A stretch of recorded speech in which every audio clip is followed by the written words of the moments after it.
Good evening to everyone who's here to hear my talk. And I hope all of you are doing well and keeping safe and sound in the middle of the pandemic. I'd like to first thank the Indian Institute of Architects, Kottayam, for giving me this platform. As a young encouraging that there is such an initiative to give upcoming a chance to express our thoughts on what we think architecture should stand for. And getting into it, I'll quickly start off with my presentation, which I've titled Bringing the Outside In. So before we start off, I'd like to share the index of the entire presentation. And on top, you can see a gray color bar, right? And the green bit, which shows where exactly in our presentation we are. So I've divided the whole content into 9 parts. And as the green moves through, you know if we're closer to the beginning, the middle, or towards the end of the presentation. Okay. And let's start off. So in the first slide, you can see pictures of cities. Are there 4 different cities? Is it all one city? It's kind of difficult to identify because it pretty much looks the same. And the sad part is these are cities in 4 different countries in different parts around the world, right? One of it is Mumbai in India, New York in the US, Tokyo in Japan, and Doha in Qatar. And where have we reached? 100 years back, our cities would look regionally different. There would be distinct differences in the way the buildings look, the way they function, and so many more things. And it's sad to see that from that, we have come into something, the same identity for a lot of places around the world. And there is a movement against this whole way of design, which is called critical regionalism. And what that means is it's a philosophy that preserves local architectural identity, retaining its functional features and yet meeting global standards. Putting it in other words, it's taking what is best from our architectural heritage, trying and retaining it in many ways so that we have something modern which still has got strong roots in our past. And is it just about the aesthetic? Is it just about how these buildings look? There is so much more to it that we need to be thinking about. So in these 2 images, I've shown the image on the left is the skyline of London and the one on the right is Dubai, right? So as you all know, these 2 places have very distinct climates. London, which is very high up in the northern hemisphere, has got a really cold climate where the maximum temperature comes up to maybe 25 degrees Celsius and the minimum is very close to 0. Whereas in Dubai, it's distinctly hotter with the maximum at 41 degrees Celsius and the minimum around 14. And when you build the same kind of building in both these locations, what exactly happens? How do these buildings react to the climate of that place? In a place like Dubai, having an entire glass building, so glass buildings tend to have greenhouse effect, and I'm sure most of you are familiar with what that is. And in a place like Dubai, when you have a glass structure, it actually harnesses so much heat, and you need to spend a huge amount of energy trying to cool the place. So does that make sense, really? Whereas in London, when you have a building made out of glass, since the climate is already really cold, it makes sense in using that to heat up the space because we need heat in such a location. So what I'm trying to say is that when buildings come up, how do these buildings respond to the amount of energy they'll have to end up using? So because of the silly decisions people have taken around the world, it is no surprise that the building industry, the building operations industry, is the second biggest producer of carbon dioxide emissions in the world. It's not far behind the industrial sector, and it's even higher than the transportation sector. The amount of energy these teams produce, whereas to operate a building, the cumulative amount of energy that we're using around the world is coming up to a great extent. So recently in our WhatsApp group of the Indian Institute of Architects, there was a discussion about what is the social responsibility of an architect. And I firmly believe that tackling this problem of buildings taking up of so much energy is something that we as architects have the social responsibility of addressing. So, what does it mean to be critically regional? What does it mean to be climate responsive in the Kerala context? So, this is the question I'm going to be answering in the presentation I've prepared for you. So, in the image, you can see the picture of the Eco House, which is one of my recently completed projects. The Eco House is based in Kalkapadi in Kottayam. And I'm going to be telling you about some certain methods, some certain techniques, some certain ideas I've put forward to tackle the problem of climate responsiveness. So, first of all, before we start understanding how to design to match the climate, it's important that we have a clear idea of what the climate is like and how we as people want to respond to that. This might be fairly obvious to most of you, but I'm just going to say it again so that it's easy to relate to it as we go forward with the presentation. First of all, the climate of Kerala is hot during most times of the year. So what is the purpose of a shelter? It's to cool down, right? We don't want to feel hot inside our homes as well when it's so hot outside. There is quite a lot of rainfall, so we want to be able to accommodate that. Let the water seep in through our floors and let the water drain out and a bit of it even seep in to the groundwater recharge system. So the first point that I'd like to bring forward is about daylighting. So when you look at this picture, most of you might notice the big windows that are there in the Eco House. And you can see that most of it is full height, whereas there are a few in half height, but majority of it you see are in full height. And what is the effect of having such a system, like a lot of windows? The effect is creating spaces like this. So that to an end user, it's a well-lit area. Right? If you go on to if you see the plans of the Eco House, all the lines which are not in solid blue lines are windows. So taking a look at this, you see the huge number of windows this building has got. And as a result of this, we've got very well daylit spaces. During our undergraduate course and so on, I'm sure most of us architects have studied about the different levels of lighting required for different purposes. So I'm happy to say that in the Eco House, because of the good amount of lighting, the daylighting that comes in, there is no need for spending extra energy for the lighting. The amount of energy spent on the lights is fairly negligible. This is another picture of the library in the Eco House, and it's one of my favorite spots. So the window which you see on the left is of the eastern side. The light comes in from the east. So particularly when you want to go sit down and read in the morning hours, it's very soothing. The rays that come into the structure are very soothing. And it gives a sense of calm to a person who is in that space. Another point to note is the fact that this building has got mostly white color walls. And what does that do? Mainly all the light that's coming in, it reflects it. We all know that black absorbs light and white reflects light.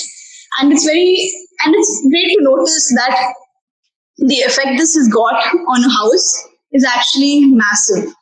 I remember the day we finished with cement plastering and started with the putting of this structure. So the transformation that we could notice was enormous. So as architects, it's also important to take note of these little things which ultimately have got big effects. The next question that you might ask is, when there are so many windows in this house, won't there be a lot of heat getting trapped in? We spoke about greenhouse effect in the beginning, criticizing the buildings of the Middle East. So isn't a similar thing happening over here? There's so much of glass. But the answer to that it's not. And the main reason for that is the pitched roofs. Right? And like you can see, these roofs, they extend up to 1.5 meters to each side of the structure. In a typical building, the sunshade is around 0.6 meters, that is 60 centimeters in depth, whereas this is more than double of that. And its results, as you can see, are pretty enormous because, as shown in this picture, the protruding roofs give a lot of shade into the building. And as a result of that, there's a huge amount of indirect lighting coming in, but very less of direct light. And that by itself cuts down the amount of solar heat gain by a huge amount. Then another thing to notice is that the structure, if you pay attention to this section, you can see that the concrete roofing, like unlike in a lot of buildings nowadays, there is no flat concrete roof and then a truss for the sloping roofs. The volume of the space is created by the concrete, which has been poured in like a cup. Like it's similar to how a dome operates in terms of weight distribution. But this profile also creates a small cavity on top for which acts like a layer of insulation. Not just that, the trusses which are below the roof also allow a free flow of air. So from here to here, there's air flowing freely.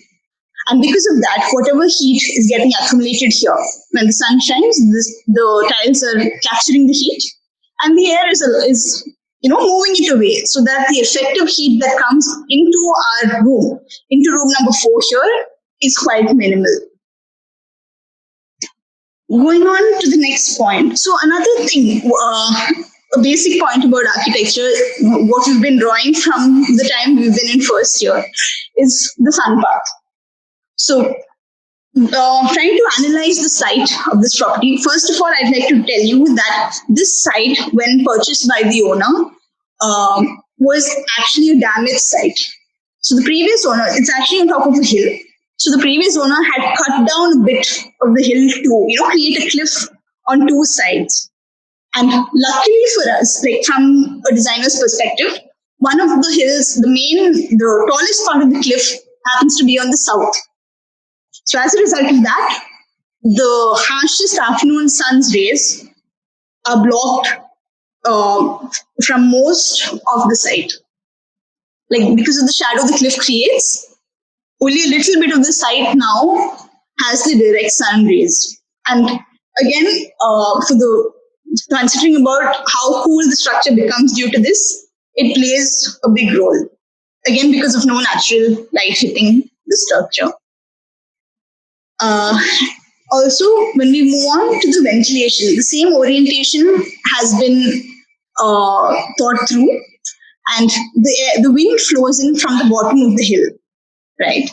And keeping that in mind, the open deck, which is number 5 in this figure, harvests maximum amount of heat. So the client in this case wanted a massive living cum dining room, and also which opens out into the open deck. And as a result of that, when they're hosting parties or when there's a function, it's nice to have one huge space where people can relax and enjoy. So we've positioned the deck in such a way that all the air coming into the structure is nicely passed on through it. Another point to notice is the large clear height of the space. So for most buildings nowadays, the clear height comes up to 3 meters, whereas in the eco house, it's at least 3.3 meters, or in some places even 3.6. So as a result, the whole space doesn't feel stuffy at all. It's open and it's airy and it just flows. Then another important point to improve ventilation with is what we've all heard of, the age-old cross ventilation. So if you notice the plan, in most places, the windows are in position parallelly opposite each other, so that once you open both of them, the air flows freely within. So that even without switching on a fan in these places, it's fairly cool, right? It creates a comfortable condition for the people who are using the space. Then another point, another method of cooling we've implemented in this structure is the wind tower. So what does this mean? So if you notice this little roof over here, so this space is actually positioned above the stairs. right? And what happens here? It's not a window exactly. It's just these openings in the wall, right? It's like a square tower, and it's got openings on all four sides. And these have got grills so that just for protection, as well as mosquito mesh. So what happens is, because of the height this opening is in, if you look at the basics of physics, there's a natural draft which goes up. So anywhere in this house, you open any windows, and this is where the wind tower is. Because of the natural rising of hot air, the natural flow of air comes in such a way that the hot air rises and it gets out through these spaces. So again, this is a method of passively cooling the space. And this system, I'm glad to see that it's been fairly efficient, and the users of the eco house enjoy a cool breeze inside the house throughout. Now, this is another thing that we've implemented in the eco house. It's about the ventilation, right? So we all have used exhaust fans inside bathrooms, right? We need exhaust fans to remove the foul smell. We need to ventilate the bathrooms constantly. So instead of just that, in the eco house, we've added one more layer to it. And the first thing is, for all of us to know, all the bedrooms have got its own attached bathrooms as well as dressing areas. So in these walls, that is in between the bedroom and the bathroom, is where we have actually provided the exhaust fans. Okay. And what these exhaust fans do is, so at the moment, we don't have ACs in any rooms of the eco house. So the exhaust fans, which are also in a pretty high altitude, they suck out the hot air, whichever comes to the top of the room, right? And outside, you can see this image. There is a lower and ventilator in the bathroom. So it works both ways. One purpose of the exhaust fan is to get the hot air from inside the rooms. And the second purpose of it is to use it as a typical exhaust fan in the bathroom. And how does that work? So whenever there is high pressure coming into a space, when there is a place for it to go out, the air moves out. So all the air that is pumped into the bathroom because of the exhaust fan, it's all pushed out naturally through the ventilators. So these fans work in both ways. Then another ventilation system that we've installed is a separate courtyard for the kitchen, right? So if you can see in this image, there are grills all around the kitchen, right? And that opens out into this courtyard, which is number 11 in this space. And as a result of the air that's coming into, because the courtyard is completely open, it's got just a mosquito mesh on top and a few grills. So the foul smell from the kitchen, as well as any heat that's there, goes out and naturally moves out of the structure. The whole building is made out of burnt clay bricks. So today, the most popularly used material is cement blocks.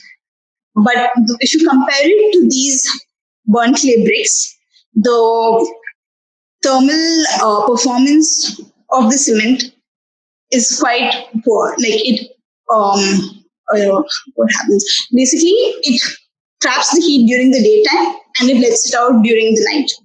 Right? Whereas if there are walls made out of mud, out of burnt clay bricks or anything which is mud based, it naturally insulates the structure. Then another point to note that there is minimum exposed concrete around the building, right? Most of the space is covered with the help of the sloping roofs, but towards the back, there is a flat roof which has concrete, but it's been kept to a minimal. And it works the same way. Like I mentioned about the concrete, like the cement blocks, even the concrete absorbs heat and lets it out during the night. So instead of that, now we've got the whole space insulated. Then another thing to note about the materiality is that we've used minimum possible elements. There is no false ceiling inside this house. And there is very less which is done for ornamentation. It's quite minimal. So in that way as well, we've reduced the resources that have been used for building the structure. Again, going back to the Mangalore tiles. The Mangalore tiles are also made out of clay. So, like I said before, like similar to the burnt clay bricks, even this insulates the whole space. And it's also interesting to note that these roofs have got no coating. Now it's very popular. You get roofs of different colors and different patterns, but their thermal property might not be as efficient as the mangrove tiles. So, apart from these few strategies, something to note is that we as architects can really encourage our public to live a more sustainable lifestyle. And every house we design, giving a few of these suggestions might really make a big difference in the long run. So the first one is about rainwater harvesting. Now it's even part of the municipal bylaws for houses which are above a certain area to have a rainwater harvesting tank. But whether the house is big or no, or whatever building it is, it's always good to have a rainwater harvesting facility for two reasons. First of all, it helps recharge the groundwater of the soil. And the second reason is because you can probably reuse the rainwater. You can treat it. And in case of the eco house, they use it for watering the plants around. But there are so many ways. If it's also possible to treat it to be, used in bathrooms and for flushing and so on. Right. Another factor that encourages a sustainable lifestyle is waste management or composting. Reusing the biodegradable waste as compost. Now you can easily get these units. They're readily purchasable, and you can reuse the amount of waste, the bio waste of the house, to create either gas or actually use it as manure for the plants around. Then about landscaping, it's always advisable to use fruit trees for landscaping. And the reason for that is that the product of these trees itself can be used to, it can be consumed by the home, right? And not just that, it will look nice as well. And local species for landscaping should be promoted because, first of all, it would be really easy to maintain. And the second reason being, it promotes groundwater recharge. And this groundwater recharge is a very important point for all of us to think about in the long run, because if more trees are cut and the environment is not maintained, soon there won't be water left in any of the wells around us. So apart from that, another thing we as architects could possibly do is encourage clients to maintain the natural contours wherever possible. And again, this comes back to the same reason about groundwater recharge, and also altering the natural terrain by a lot leads to a lot of natural disasters in the long run. So this brings me to the next part of my presentation, which is about green building certifications. So what are green building certifications? It's mainly like how we have ISI marked products for building construction. It's a way of saying that this building has been certified to be sustainable, right? And in India, we've got two main green building rating organizations, which is GRIHA and the IGBC, Indian Green Building Council. And all of these work on a point system. So essentially all of the features which I've just mentioned in my PPT about ventilation, daylighting, solar heat gain, and so on, all of these are quantified. Like we're giving all of these points numbers, right? And they're compared with standards to say if this is efficiently functioning or no. So getting a green building rated is an expensive process, and it has its own pros and cons. But that's a topic for another talkathon of its own. So I won't be going into details, but for those who are interested, I'm happy to share everything I know on a personal basis. So yes, at the beginning of my talk today, I spoke about how the building industry is one of the main contributors to the carbon emission levels in the world today. And maybe, to contradict that, we need a team of people, not just me as an architect, but if more architects come together to make good decisions about this theme, the results of it are going to be huge. So before I move on to the conclusion, I'll share a little story which one of my aunts called me up in the morning to tell me. So this is a story written by Khushwant Singh. And in the story, there is a man, and it's time for lunch, and he's going to this hotel to have lunch. And outside the hotel, he sees this board, and it says, "You don't have to pay anything. Your grandson will pay." And he was like, "Okay, what is that? What sense does that make? So I don't have to pay my bill. Like all the food you're eating is free. Your grandson will pay." And so he goes in and he talks to the waiter and he asks, "What is this? What do you mean? Do you really mean to say that I don't have to pay for my lunch?"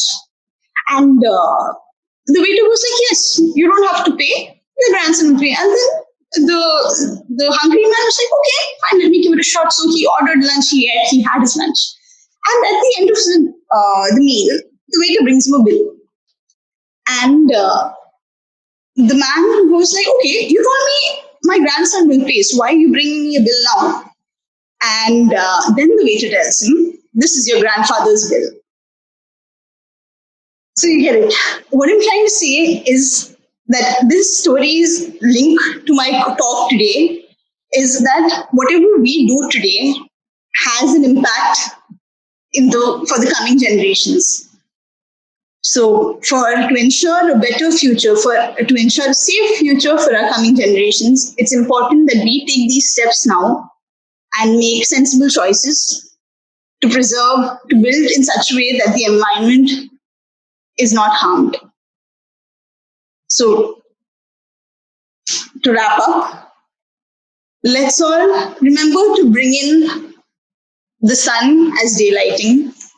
Let's remember to bring in the winds from our side as ventilation, the earth from our side as natural building materials, and the surroundings we've got as beautiful views. Let's all remember to bring the outside in.